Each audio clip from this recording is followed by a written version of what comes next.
So I have this video clip right here, and this video clip has an audio attached to it. So if I were to go around and press the play button, you don't hear anything right now because in the video the person has not started speaking yet. But if I were to go around, keep the timeline cursor right over here and press the play button, you might want to opt for other applications like Photoshop or maybe like so that is what you have, as you can see. So the audio is there in the video, but sometimes what you may want to do is may not want any audio and may want to mute out the audio.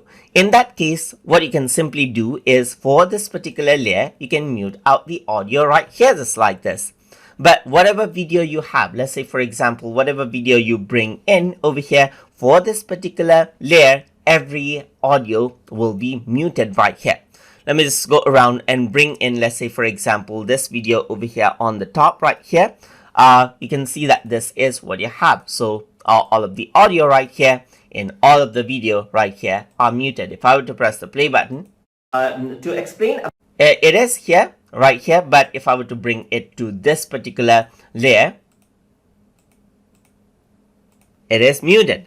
So on other layers, it is not muted, but in this entire layer, it is muted.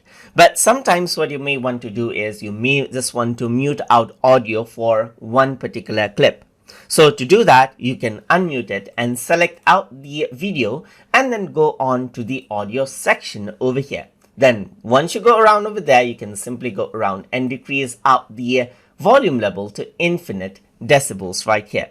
In that way, the other video clips audio will be as it is. And if I were to press the play button right here, then only the audio for this video clip will be muted.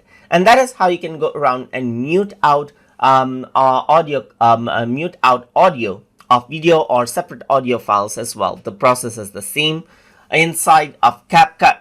So I hope you guys learned something as always. And as always, please like, comment, share, and subscribe.